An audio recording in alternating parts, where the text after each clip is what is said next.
கர்த்தருடைய பரிசுத்த நாமத்திற்கு மகிமை உண்டாவதாக.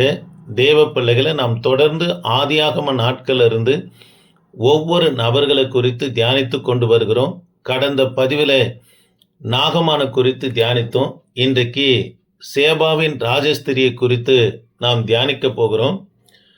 அரேபியாவின் தென்மேற்கு பகுதி மலை பிரதேசத்தில் இருந்து தான் இந்த சேபாவின் ராஜஸ்திரி சாலமோனை பார்க்க வராங்க.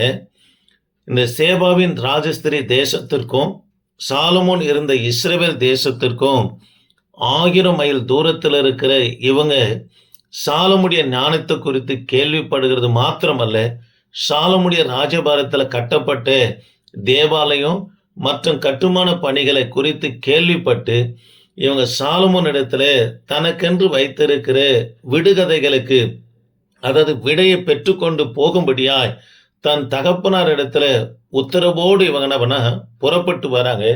இவங்களை குறித்து தான் நாம் தியானிக்க போகிறோம்.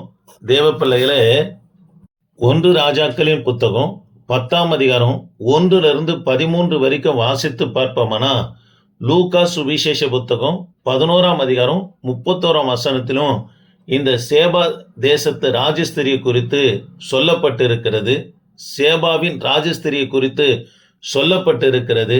தேவ பிள்ளைகளே, 1 ராஜாக்களின் புத்தகம் 10ஆம் அதிகாரம் 4-5 வரைக்கும் நாம் வாசித்து பார்ப்போம்னா, சாலமோன் ஞானத்தையும் அவன் கட்டின அரண்மனையும் அவன் பந்தியின் பதார்த்தங்களையும் அவன் ஊழியக்காரன் வீடுகளையும் அவன் உத்தியோகஸ்தர்களின் வரிசையும் அவர்கள் வஸ்திரங்களையும் அவருடைய போஜன பதார்த்தங்களையும் அவன் கர்த்தருக்கென்று கட்டப்பட்ட ஆலயத்தின் பிரகாரம் நடைமேடைகளையும் கண்டபோது அவள் ஆச்சரியப்பட்டு, சேபாவின் ராஜஸ்திரி, சேபா என்பது அவர்களுடைய பெயர் அல்ல, சேபாவின் ராஜஸ்திரி பெரிய பரிவாரங்களுடனே சாலமோனை பார்க்க வருகிறார்கள்.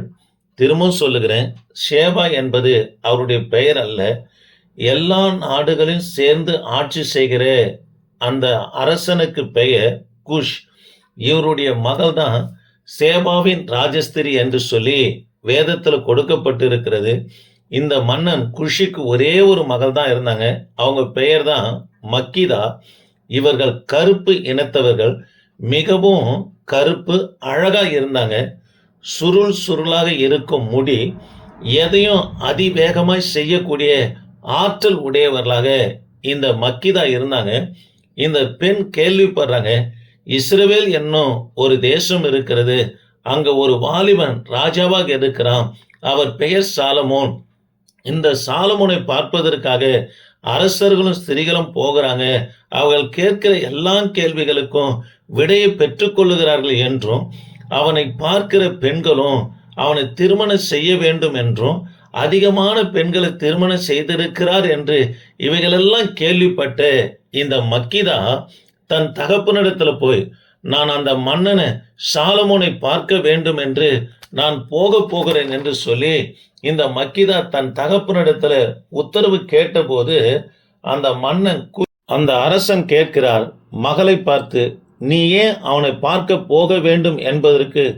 அதற்கு மக்கிதா சொல்றாங்க, நானும் ஒரு விடுகதை கேட்க போகிறேன், அவன் ஞானத்தை நான் சோதித்து பார்க்க போகிறேன் என்று இந்த சாலமோன் கட்டின, அதாவது கலை பணிகளையும் வடிவங்களையும் ஆச்சரியமாய் இருக்கிறது என்றும் நான் பார்க்க வேண்டும் என்று சொல்லி தன் தகப்பனிடத்துல சொன்ன உடனே அந்த மன்னனும் தன் மகளை வெறுமையாக அனுப்பாம அநேக பரிவாரங்களுடனே சாலமோனை பார்ப்பதற்காக அனுப்புகிறார்கள் என்று 1 ராஜாக்களின் புத்தகம் 10ஆம் அதிகாரம் 1-2 வரைக்கும் வாசித்து பார்ப்போம்னா சொல்லப்பட்டிருக்கிறது.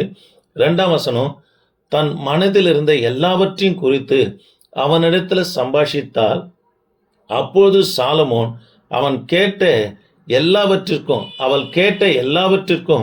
விடுவித்தான் என்று சொல்லப்படுகிறது. 1 ராஜாக்களின் புத்தகம் 10ஆம் அதிகாரம் 5ஆம் வசனத்துல இதையெல்லாம் பார்த்த மக்கிதாவுக்கு தன் தகப்பனிடத்துல இது போல, அதாவது சாலமோன் கட்டின தேவாலயமும் நடைமேடைகளையும் பிற்பாடு சாலமோன் இடத்துல காணப்பட்ட ஞானமும் 1% கூட தன் தகப்பனிடத்துல இல்லையே என்று சொல்லி இந்த மக்கீதா தேவ பிள்ளைகளே 7ஆம் வசனத்துல, அதாவது உம்முடைய ஞானமும் செல்வமும் அதிகமா இருக்கிறது என்று இவங்க சொல்லுகிறது என்ன பண்ணா இந்த இடத்துல நம்ம வாசிக்கிறோம். தேவ பிள்ளைகளே, இவர்களை குறித்து சரித்திரம் சொல்லப்படுகிறது. இந்த மக்கீதாவும் சாலமோனை திருமணம் செய்ய விரும்புகிறார்.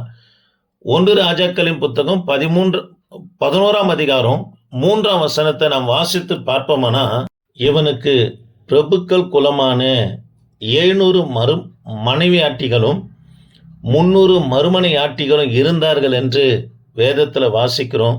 தேவ பிள்ளைகளே, அந்த 700 பிரபுகுலமான ஸ்திரிகளிலே இந்த ஸ்தேவாவின் ஸ்திரியும் மக்கீதாவும் ஒருவளாக காணப்பட்டாங்க.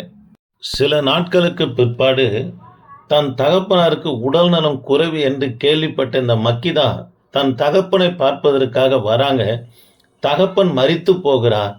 மக்கீதா இளவரசியாக இருந்த இவங்க சேபா தேசத்திற்கு ராணியாக, அதாவது முடிசூட்டப்படுறாங்க. பெரிய தேசத்தை ஆளுகிற இவங்களால சாலமோனை பார்க்க வர முடியல. 1-2 மாதங்களே இவர்களுக்கு தெரிய வருகிறது தான் கர்ப்பிணியாக இருப்பது, கர்ப்பம் தரித்து இருப்பது தெரிய வந்தவுடனே ஒரு ஆண் பிள்ளை பிறந்தாங்க. அந்த பிள்ளை மினாலிக் என்று பெயர் வைத்தாங்க. மினாலிக் சாலமோனை போல, அதாவது வெள்ளை நிறமாகவும் அம்மாவை போல சுருள் முடியாக இருந்தாரு. 4 வயது இருக்கும்போது அதற்கு பிற்பாடு பெரிய பரிவாரத்துடனே மக்கீதா தன் மகனை இஸ்ரவேலுக்கு அனுப்புறாங்க. காரணம் தேவ பிள்ளைகளே, தன் தகப்பனை போல ஞானவானாகவும் பக்தியாகவும் வளர வேண்டும் என்று தன் பிள்ளைய சாலமோன் இடத்துல இவங்க அனுப்புகிறார்கள் என்று வேதத்துல நம்ம வாசிக்கிறோம். இந்த வார்த்தை கேட்கிற தேவ பிள்ளைகளே, பிள்ளைகளை எப்படி வளர்க்க வேண்டும் என்று 1-2 குறிப்புகளை கொடுக்கும்படியா அடியன் விரும்புகிறேன்.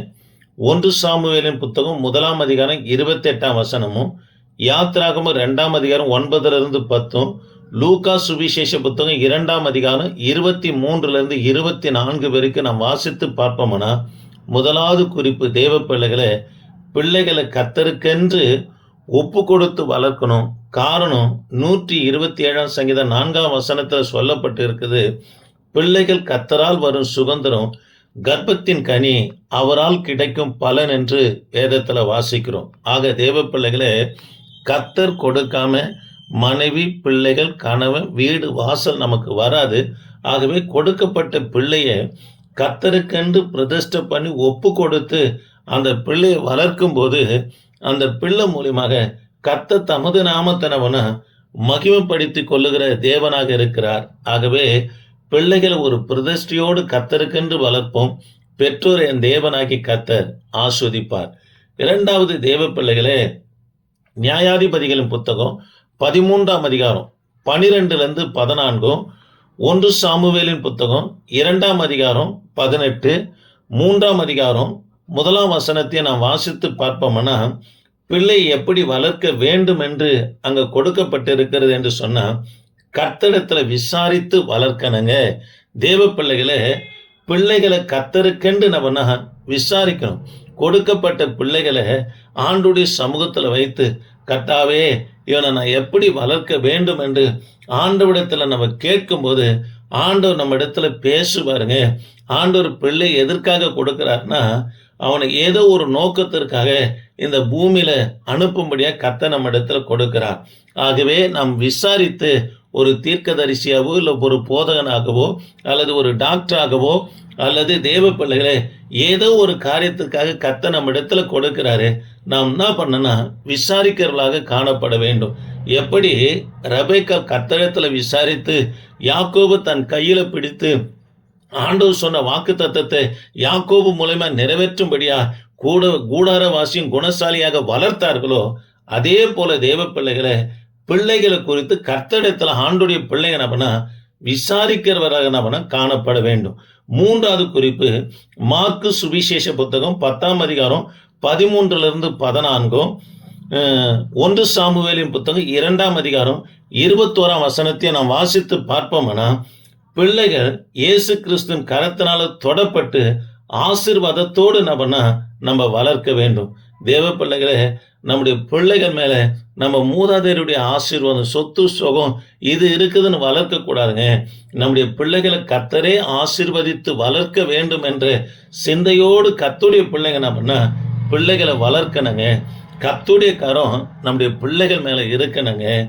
உலகத்தின் ஆஸ்தியோ, தாய் தகப்பன் அல்லது தாத்தா பாட்டி மூதாதையர்கள் சேர்த்து வைத்த ஆசீர்வாதம் இருக்குது, அதனால என் பிள்ளை ஆசீர்வாதமா இருக்கும் என்று நினைக்கவே கூடாதுங்க. நம்முடைய பிள்ளைகளை கர்த்தர் தொட்டு ஆசீர்வதிக்கணுங்க.